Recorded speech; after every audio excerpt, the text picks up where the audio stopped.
They tell you Western civilization and modern morality were born on a mountain in Sinai.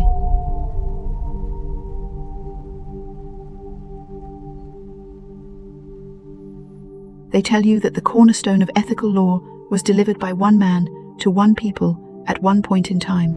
But what if I told you that story is a spiritual cover-up 2,000 years in the making? What if the most famous moral code in the world, the Ten Commandments, was not a divine original, but a refined copy of a much older, much deeper, and far more profound system of wisdom? A system not of 10 rules, but of 42 principles that governed every aspect of life, death, and cosmic harmony. A system designed not to control through fear, but to awaken through personal responsibility and the knowledge of your own divine nature. What if the cradle of this wisdom wasn't the desert of the Middle East, but the banks of the Nile in ancient Kemet, what you call Egypt? And what if understanding this truth doesn't diminish your faith, but expands it beyond the confines of any single religion, connecting you to the perennial truth that runs like a golden thread through all of human history? In the next hour, I'm going to show you the 42 laws of Ma'at. I'm going to prove to you, with historical evidence, that this African moral code existed at least 2 millennia before Moses. I will show you the direct, undeniable parallels. And then we're going to go deeper. We're going to explore why this knowledge was obscured, how it connects to the Hermetic mysteries, the Gnostic quest, and what it means for your spiritual awakening right now. This isn't just about ancient history. This is about reclaiming a narrative of human consciousness that has been hidden from you. It's about understanding that the path to godhood, to your own highest self, was mapped out thousands of years before organized religion told you that you were born in sin. If you're ready to have your understanding of moral history completely rewritten, if you're ready to see the blueprint of a civilization built on balance and inner truth, keep watching. Let's be clear from the start. This conversation will challenge long-held beliefs. For some, it might be uncomfortable, and that's precisely the point. We are not here to worship at the altar of tradition. We are here, as fellow truth seekers, to question the narrative we've been handed. My name is not important. I am not a guru, not a prophet. I am a fellow traveler down the rabbit hole of hidden history and esoteric wisdom. And what I've found is that the deeper you go, the more you realize that our true spiritual heritage has been fragmented, repackaged, and often suppressed. Today, we're pulling on one of the most significant threads, the origin of moral law. For centuries, the dominant story has been clear. Divine law began with Moses and the Ten Commandments. But what if that story is incomplete? What if, by focusing on a simplified list of 10 thou shalt nots, we lost connection with a far more comprehensive system designed for cosmic harmony and personal enlightenment? Here are the revelations we will uncover together in this video. First, we will confront the evidence. A direct, side-by-side comparison showing that at least 8 of the 10 Commandments have clear, pre-existing parallels in the 42 laws of Ma'at, a system documented in the Egyptian Book of the Dead over 1,000 years before the Exodus. Second, we will meet Ma'at, not just a list of rules, but a living goddess, a cosmic principle of truth, justice, and balance that govern the universe, society, and the journey of the soul. We'll explore the profound weighing of the heart ritual, where your own heart was judged not by a vengeful God, but against the feather of truth. Third, we will trace the suppression, how this Kemetic, Egyptian wisdom traveled, was absorbed into mystery schools like Hermeticism, and why its true origin was gradually erased from the mainstream historical record. Fourth, we will decode the philosophy, the stunning idea within Ma'at that the ultimate goal was not just to avoid hell, but to become like God, to realize your own divine nature through virtue and self-knowledge. And finally, we will reclaim this power, what the 42 ideals of Ma'at mean for you today, how this ancient African framework for living can be a practical guide for personal empowerment, ethical clarity, and spiritual awakening in a modern world filled with chaos, or what the Egyptians called Isfet. This is a red pill moment for your understanding of spirituality. You can either see moral codes as chains imposed from above, or as maps remembered from a time when humanity was more intimately connected to the fundamental order of the universe. The choice, as always, is yours. Let's begin. They want you to believe in isolated revelation, That moral truth bursts into the world in unique, disconnected events. The Torah here, the Vedas there, never touching. But have you ever looked at a map? Ancient Egypt and the Levant are neighbors. Ideas, like people, travel. Moses, the supposed recipient of the commandments, was raised as Egyptian royalty. The Bible says he was instructed in all the wisdom of the Egyptians. Have you ever asked, what wisdom was that? Let's go to the source. The 42 Laws of Ma'at are most famously preserved in the Papyrus of Ani, a copy of what the Egyptians called the Book of Coming Forth by Day, often mistranslated as the Book of the Dead. In chapter 125, the soul stands in the Hall of Two Truths and makes 42 negative confessions to 42 divine judges. These aren't wishes or suggestions. They are declarations of a life lived in alignment with cosmic order. And the oldest pyramid texts, referencing Ma'at, date back to 2375 BCE, over 4,000 years ago. Moses is traditionally dated to around 1300 to 1200 BCE. The math is inescapable. Look at this. Don't just listen to me, see it for yourself. The 42 Laws of Ma'at, circa 2300 plus BCE. The 10 Commandments, circa 1300 to 1200 BCE. The connection. I have not stolen. I have not committed robbery with violence. You shall not steal. Direct parallel. Respect for property. I have not slain men or women. You shall not murder. Direct parallel. Sanctity of life. I have not committed adultery. I have not debauched the wife of any man. You shall not commit adultery. Direct parallel. Fidelity in marriage. I have not told lies. I have not borne false witness. You shall not bear false witness against your neighbor. Direct parallel. Truth in speech and judgment. I have not stolen the property of God. I have not stolen from God, Goddess. You shall not covet. Anything that is your neighbor's implies respect for all property, including sacred. Parallel in respecting what is consecrated. I have not cursed God. I have not blasphemed. You shall not take the name of the Lord your God in vain. Parallel in reverence for the divine name, essence. I regard all altars with respect. Modern ideal. You shall have no other gods before me. Conceptual parallel in exclusive devotion to the divine principle. I have not made none to weep. I honor virtue. Honor your father and your mother. Parallel in the broader principle of honoring relationships and causing no harm. The mainstream scholarly response, often found on religious apologetic sites, is weak. They say, well, of course there are similarities. All cultures have basic morals. But that's a dodge. We're not talking about vague similarities. We're talking about specific, sequential, conceptual parallels between a detailed, older Egyptian list and a condensed, later Hebrew list. They argue the Ma'at declarations weren't laws but personal affirmations. But in a society where your eternal fate depended on them, what's the practical difference? They were the ultimate law. When I first laid these lists side by side, my jaw literally dropped. It wasn't about disproving my previous beliefs. It was like finding the source code for a program I'd been using my whole life. Suddenly, the 10 Commandments felt less like a standalone revelation and more like a powerful, divinely inspired summary of a pre-existing universal truth. It changed everything. You already knew, deep down, that truth is timeless, that core morality isn't owned by any one group.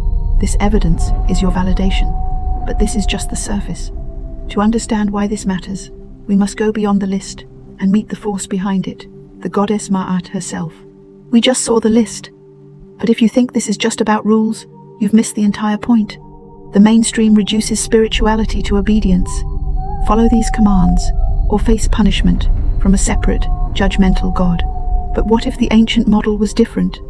What if the ultimate judge wasn't a deity on a throne, but the immutable law of the cosmos itself? And what if you carried the instrument of your own judgment inside your chest? Enter Ma'at. She is not just a list. She is a goddess, depicted as a woman with an ostrich feather in her hair. But she is also the abstract, fundamental principle of cosmic order, truth, justice, and harmony. The Egyptians called their land Kemet, the Black Land, but their philosophical goal was to live in Ma'at in perfect balance. Her opposite was Isfet, chaos, falsehood, and disorder. The central ritual was the weighing of the heart. Upon death, your car spirit would journey to the hall of two truths. Your heart, the seat of your conscience and memory, was placed on one side of a scale. On the other side was Ma'at's feather, the symbol of truth and light. If your heart was heavier than the feather, burdened with lies, violence, and selfishness, it would be devoured by the goddess Amit, a creature, part lion, hippo, and crocodile. This meant a second, final death. But if your heart was in balance, if it was as light as the feather, you were declared true of voice and ushered into the heavenly field of reeds. Here is the revolutionary, mind-blowing truth they don't teach you. The judge was your own heart. The scale was impersonal. The feather was a constant. The only variable was the content of your own being, accumulated over a lifetime. This isn't about a God forgiving you or punishing you based on faith or favor. This is about the inevitable, karmic consequence of your own actions and intentions measured against the objective standard of universal truth. Now compare this to the later Abrahamic model. The threat shifts from an internal, natural consequence, your heart being out of balance, to an external punishment meted out by a wrathful deity. For I, the Lord your God, am a jealous God, visiting the iniquity. The emphasis subtly moves from personal responsibility to a cosmic authority. Ma'at says, you are out of harmony with the universe. The commandment framework often implies you have disobeyed God. Do you feel the profound shift in spiritual paradigm? I remember the first time I understood this. It hit me like a ton of bricks.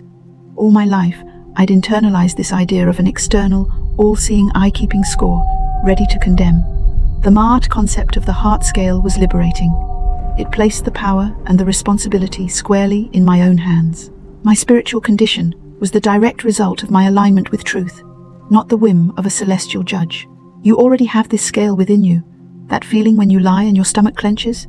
That's your heart growing heavier. The lightness you feel after a genuine act of kindness? That's your feather moment. The ancient Egyptians simply formalized a universal inner knowing, but they took it a step further. They believed this process wasn't just about avoiding destruction. It was the path to becoming divine, visual of a person looking at their own reflection, which shines with light. They want you to believe the pinnacle of spirituality is to be a good servant, a faithful follower, to obey and be granted entrance to a paradise you did not build. But what if the oldest esoteric traditions point to a different destination? What if the goal was not to enter God's kingdom, but to realize you are, and always have been, a sovereign part of it? What if the end game was self-divinization? In the Hermetic texts, which flowed directly from the Egyptian mystery schools, we find the ultimate axiom: as above, so below, as within, so without. This isn't just poetry, it's a map of reality. The macrocosm, the universe, the gods, is reflected in the microcosm. The Egyptian pharaoh was not just a political leader, he was the living embodiment of Ma'at on earth. By ruling in balance, he maintained cosmic order, but this wisdom wasn't just for kings. Initiates into the mysteries were taught the same principle. The negative confessions, before the 42 judges, were not admissions of guilt, but declarations of mastery. By being able to truthfully say, I have not caused pain, I have not stirred up strife, I have not acted with arrogance, you were proving your mastery over the lower, chaotic aspects of your nature. Isfet. You were demonstrating that the divine principle of Ma'at lived within you. The stunning conclusion is this: the 42 laws of Ma'at were a training manual for becoming a god. Not in the egotistical sense, but in the ontological sense. By aligning every thought, word, and deed with cosmic truth, you were purifying your heart. A heart lighter than the feather was a heart that had successfully integrated the divine principle. That soul was then declared Aku, a shining one, or an effective being, a god among gods in the afterlife. Now, reread the Bible with this lens. In Psalm 82-6, it says, I said, you are gods, you are all sons of the Most High. In John 10:34, Jesus references this exact verse when accused of blasphemy. Why is this idea so controversial in mainstream religion today? Because a population that realizes its own inherent divinity cannot be controlled by hierarchical institutions that claim to be the sole gatekeepers to God. This idea that we are here to remember and embody our own divine nature was the missing piece in my own search. It transformed spirituality from a pass, fail test administered by an external force, into a heroic, personal journey of inner alchemy. It made me the protagonist of my own story, not just a side character in a cosmic drama. You already feel this truth. That yearning for purpose, for meaning, for connection to something vast that's not a symptom of sin. It's the call of your own latent divinity. The 42 ideals are the curriculum. But how was this profound curriculum lost to the West? To understand that, we must follow the white rabbit down the hidden tunnels of history. They tell you history is a linear progression from primitive superstition to enlightened monotheism. But what if history is also a story of knowledge transfer and deliberate obfuscation? What if the wisdom of the Nile didn't disappear, but went underground, flowing like a hidden river beneath the surface of Western thought, only to be rediscovered by those who knew where to look? Let's trace the river. After Alexander the Great conquered Egypt, he founded Alexandria. This city became the intellectual crucible where Greek philosophy met Egyptian theology. This fusion gave birth to Hermeticism, attributed to the legendary sage Hermes Trismegistus, a Greco-Egyptian fusion of Thoth and Hermes. The core Hermetic texts, like the Corpus Hermeticum, are drenched in Egyptian concepts of cosmic order, the divine mind, and the divinity of the human soul. The Great Library of Alexandria aimed to hold all the world's knowledge, and undoubtedly the core teachings of Ma'at and the mystery schools were in its collections. Later, Gnostic Christian sects, which flourished in Egypt, echoed these ideas, emphasizing personal gnosis, knowledge over blind faith, and the divine spark within over external salvation. For centuries, this hybrid stream of Egyptian Greek Hermetic Gnostic thought was a powerful undercurrent in the Mediterranean world. With the rise of institutionalized Orthodox Christianity as the Roman state religion, competing spiritual models were declared heresy. The Library of Alexandria was gradually destroyed, the Gnostic texts were hunted and burned, the narrative had to be centralized and controlled. In this environment, a complex, internalized system like Ma'at, where anyone could achieve divinity through personal virtue, was a threat. It was far safer to promote a simplified, authoritative code delivered by a single prophet to a single people. The parallels between Ma'at and the commandments weren't a coincidence. They were evidence of the perennial philosophy, the timeless truth appearing in different cultures. But acknowledging that the Hebrew law had profound, older Egyptian roots would have undermined the theological claim of its unique, divine origin. So, the connection was severed in the public mind. The river of Ma'at was forced underground. Learning this history felt like solving a mystery. It explained why, when you piece together wisdom from alchemy, Renaissance art, Freemasonry, and even modern quantum mysticism, you keep seeing the same symbols: the eye, the scale, the pillar. You're seeing fragments of that hidden river resurfacing. You are part of the rediscovery. By seeking this knowledge, you are pulling that hidden river back into the light. But this isn't an academic exercise. This is about what you do with this knowledge. How do you apply a 4,000-year-old African moral philosophy to your life in the 21st century? They want you to believe ancient wisdom is irrelevant, outdated, that you need a modern, simplified, fast food version of spirituality. But what if the chaos you feel in the world and in yourself is precisely the result of living out of alignment with these timeless principles? What if the 42 laws of Ma'at are not restrictive laws, but liberating ideals for constructing a powerful and peaceful soul? Let's move beyond the negative confessions and frame them as positive affirmations for living the 42 ideals of Ma'at. This is how an initiate would strive to live. I honor virtue, versus I have not dishonored the principles of my soul. I act with peaceful intention, versus I have not brought violence into the world. I respect all property, versus I have not stolen. I speak only truth with compassion, versus I have not told lies. I have not caused pain with words. I listen to the wisdom of my heart. This is the core practice behind the weighing. This is a holistic system. It covers social ethics, no theft, no murder, personal integrity, no gossip, no deceit, spiritual reverence, no blasphemy, and emotional mastery, no rage, no greed. It's a complete operating system for consciousness. The modern application is profound. Your hall of two truths is every moment of decision. Your heart is your conscience and your emotional vibration. The feather is your inner knowing of what is right, true, and harmonious. Before you speak in anger, weigh your words against the feather of truth. Will they bring balance or chaos? When faced with temptation to be dishonest, weigh the action. Will it make your heart heavier? When consuming media or information, ask, is this aligned with Ma'at, truth, order, or Isfet, falsehood, chaos? You literally curate the content of your soul. This is conscious living. This is taking radical responsibility for your personal energy and its impact on the collective field. I started using one ideal as a meditation focus each week. I caused no pain. The level of mindfulness it required was transformative. It made me aware of subtle criticisms, impatient tones, even negative thoughts directed at myself. It's the deepest shadow work I've ever done. You are not a passive sinner, hoping for mercy. You are an active participant in crafting a soul worthy of eternity. You are the sculptor, and your daily actions are the chisel. Now, let's bring all of these threads together to see the breathtaking picture they create. This is why they keep you distracted. This is why history is taught in disconnected fragments. This is why spirituality is often framed as blind obedience to external authority. Because if you truly integrated that at the very root of Western moral thought lies not a story of exclusive revelation, but a story of universal wisdom, everything changes.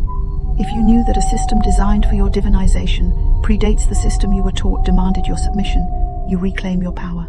If you understood that your heart, not a distant God's decree, is the ultimate measure of your life, you become the authority. The evidence is clear. The 42 laws of Ma'at are the philosophical and ethical bedrock. The 10 Commandments are a powerful, divinely resonant echo. One does not cancel the other. It gives it profound, ancient context. They are both expressions of the perennial truth. But Ma'at offers something more, a complete cosmology of empowerment. It tells you the universe is order, not chaos. It tells you that order is truth with a capital T. And it tells you that you can and must align with that truth through your own choices. The gods of Egypt were not idols. They were personifications of natural laws, cosmic principles, and states of consciousness. To become like God was to fully embody the principle of Ma'at, to become a conscious, responsible, truthful, and powerful creator being. You are not crazy for questioning the narrative. Your soul is remembering. That pull you feel toward ancient symbols, toward esoteric knowledge, toward the idea that there's more to life that is the feather in your heart, calling you back into balance, calling you to wake up. The veil is lifting. The red pill has been taken. You now see the chain of wisdom, broken and hidden, but now being restored. So, where do you go from here? You are not the same person who clicked on this video an hour ago. You have been given a key to a hidden door in your own mind. Your transformation begins now, with integration. Here are your action steps. Journal the weighing. Tonight, or right now, take out a piece of paper. Draw a line down the middle. On one side, write the feather, truth, peace, harmony. On the other, write my heart, my actions, words, thoughts.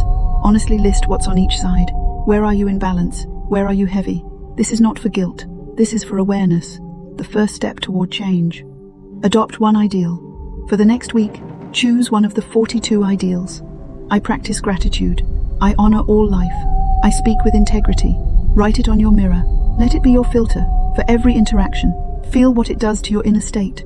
Research the perennial philosophy. Follow this thread. Look into Hermeticism. Start with the Kybalion. Study the Nag Hammadi Gnostic texts. See how this same truth appears in different clothing. You are building your own unshakable understanding. Meditate on the heart center. In your meditation, visualize a golden feather glowing in your heart space. With each breath in, imagine it filling with light and becoming lighter. Breathe out any heaviness, any deceit, any fear. This is active soul alchemy. You are part of a community now, the community of the awakening. You have chosen to see beyond the veil. This journey is just beginning. If this resonated with you, if you felt that truth in your core, subscribe and hit the notification bell. This channel is dedicated to pulling on these threads: sacred geometry, astral realms, suppressed technology, the secrets of consciousness. We go deeper every week. Comment below with the word Matt and share which of the ideals you're going to work with first. Let's build a community of practice. Share your awakening moments. Share this video with one person who is ready to question. Break the chain of ignorance together. They don't want you to know your own power. They don't want you to know your own history. They don't want you to know that the scale is in your hands. But now you do. The ancient Africans of Kemet left a map, not a map to treasure, but a map to your own divine self. The path is Ma'at, the journey is yours. Walk in truth,